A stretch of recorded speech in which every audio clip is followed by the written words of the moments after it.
Perkara antara dua parisada Hindu Dharma Indonesia masih berlanjut. Agenda sidang Rabu 18 Mei 2022 adalah pemeriksaan saksi ahli dari pihak PHDI Mahasabha Luar Biasa. Saksi ahli yang pertama adalah Dr. Ismail. Dia merupakan ahli hukum administrasi negara. Dan yang kedua adalah Dr. Gede Nyoman Mertayasa sebagai ahli ITE. Dr. Ismail dalam keterangannya di persidangan mengatakan PHDI Mahasabha 12 tidaklah sah dari sisi hukum. Hal ini karena pelaksanaannya dinilai telah melebihi batas waktu, yakni terhitung dimulai dari tanggal 24 September 2016 hingga 24 September 2021. Hal tersebut dituturkan kuasa hukum penggugat Ketut Sregik di Pengadilan Negeri Jakarta Barat seusai sidang. 5 tahun itu bisa molor, bisa mundur lagi sekian hari, biasanya ini ternyata tidak. Tahun? Apa yang dimaksud 5 tahun berdasarkan pasal 7 ayat 1 anggaran rumah tangga PHDI ini adalah dihitung sejak ditetapkan. Kalau katanya ditetapkan 1 Desember misalnya, kata ahli tadi, 1 Desember 2021, maka dia akan berakhir pada 30 November. Jadi maju dia 1 hari bahkan.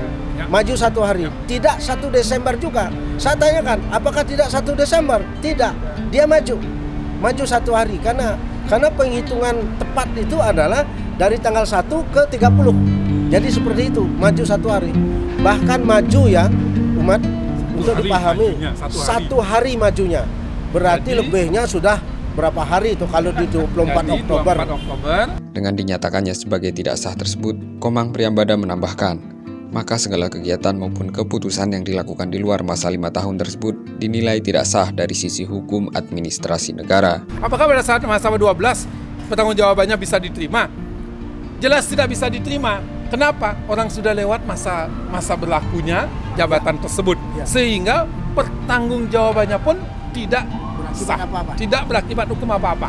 Karena hanya dengan MLB selaku anggota organisasi lah kita bisa melaksanakan. Nah ini tokoh MLB-nya kebetulan. Jadi kalau Semeton bilang mau spanduknya 1000 meter di luar, bilang bubarkan PHDI, nggak bisa.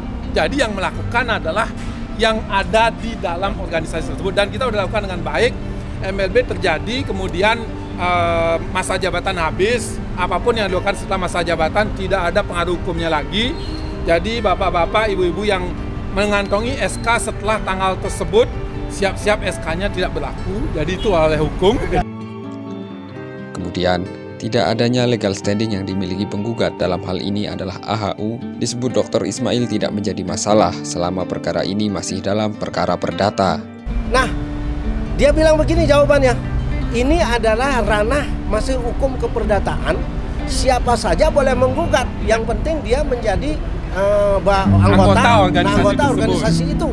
Misalnya umat Hindu dan sebagainya. Itu yang pertama. Yang kedua, kalau terkait dengan AHU, itu adalah terkait dengan petun. Nah, bila melakukan petun diperlukan. Bila melakukan petun baru diperlukan legal standing itu. Lebih lanjut, Ketut Sregik mengatakan bahwa penyelenggaraan MLB sudah sesuai dengan ketentuan yang mengacu pada AD/ART. Apakah dia mengacu ke anggaran dasar? Mengacu, karena pasal 17 ayat 2F kalau nggak salah, ayat 2D mengatakan bahwa mempersiapkan dan menyelenggarakan Mahasabha itu tugasnya ketua harian, ketua pengurus harian. Jadi dia berhak membuat tata tertib itu agar penyelenggaraan berjalan lancar dan aman dan tertib. Nah, apakah yang diacu di dalam penyelenggaraan Mahasabha luar biasa misalnya? Ya tata tertib. Kalau tata tertib mengatur kehadiran secara luring dan daring, maka inilah yang harus ditaati. Jadi ATE itu tadi sebenarnya itu yang jawabannya. Jadi artinya ketentuan itu, tata tertib itu sah karena memang dibuat oleh penyelenggara daripada Mahasabha. Selain itu, Sregik menuturkan, saksi menegaskan bahwa tidak ada alasan untuk membuat Mahasabha dilakukan melebihi waktu. Ini sudah tepat sebagai ahli TE. Tidak bisa, ada tata caranya. Misalnya dengan cara daring. Daring kombinasikan. Jadi tidak bisa ya, walaupun dipancing-pancing, kami punya ahli. Tak ada toleransi. Kata ahli hukum tadi, administrasi, pada saat terakhir masa jabatan itu baru disampaikan pertanggungjawab. Setelah itu tidak ada gunanya. Jadi yang sekarang memiliki AHU setelah apa namanya tanggal 24 Oktober, okay. apalagi 2 Maret 24 Maret 2022. Itu nggak ada apa-apanya, nggak pengaruhnya. Kalau besok kami dimenangkan itu cabut semua itu, bahkan kami akan ajukan eksekusi tentang apa, kantor itu kami akan eksekusi. Okay. Saksi ahli ITE, Gede Nyoman Mertayasa menuturkan sempat ada pertanyaan jebakan dari kuasa hukum tergugat agar bukti pelaksanaan MLB terkesan direkayasa.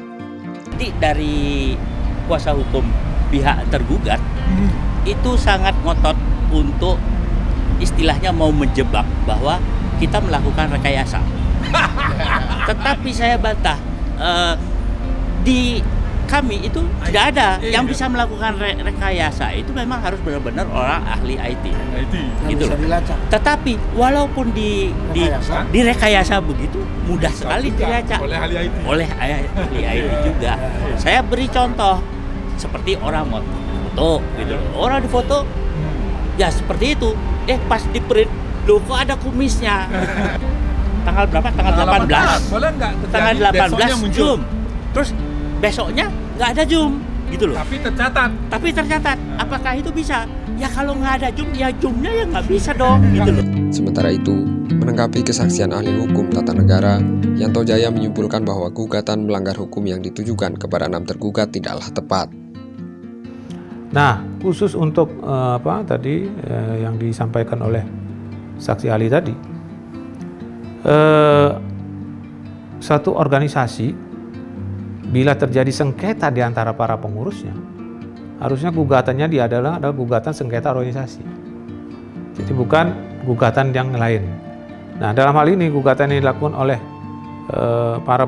para penggugat itu jelas menurut saya tidak tepat menyatakan perbuatan melawan hukum. Karena apa? Dasarnya adalah sengketa organisasi. Karena kita tidak tercapai mediasi sebagai mereka dalilkan. Nah, seharusnya ini digugat dalam bentuk sengketa organisasi. Jadi yang harus digugat adalah ya PHDI hasil mahasiswa 12, bukan para pengurus Parisade pada jabatan masa lampau. Makanya Lebih lanjut, Yanto Jaya mengatakan seharusnya penggugat menggugat sebelum Mahasabah 12 dilakukan, bukan setelahnya. jadi sebenarnya penggugat menginginkan ini sengketa organisasi, tapi gugatan yang didaftarkan perbuatan melawan hukum. Dan perbuatan melawan hukum itu disampaikan oleh para penggugat setelah selesai Mahasabah 12. Seharusnya bila mereka cermat, harusnya gugatan itu diajukan jauh hari sebelum Mahasabah 12 itu dilaksanakan. Selain itu, dengan diterbitkannya AHU hingga kehadiran Presiden Jokowi dalam Mahasabah 12, membuat Yanto Jaya yakin PHDI Mahasabah 12 lah yang sah dan satu-satunya PHDI yang ada di Indonesia.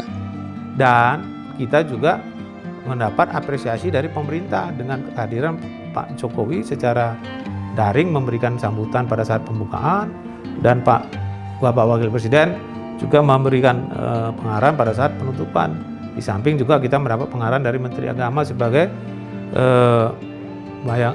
sebagai instansi pemerintah yang bermitra dengan kita PHDI. Jadi ini sudah membuktikan sebenarnya dari bukti tertulis, dari bukti saksi fakta, dari bukti saksi ahli, sebenarnya Parisade itu hanya ada satu, yaitu hasil Mahasabah 12. Tidak ada yang lain. MLB sebenarnya sudah kehilangan rohnya. Dengan tidak terpenuhinya quorum itu, tidak terdaftarnya mereka di Menkumham, itu sebenarnya sudah kehilangan rohnya. Tetapi itu kembali kepada para pengurus PHDI MLB itu. Apakah masih ingin bertahan atau ya menyudahi ini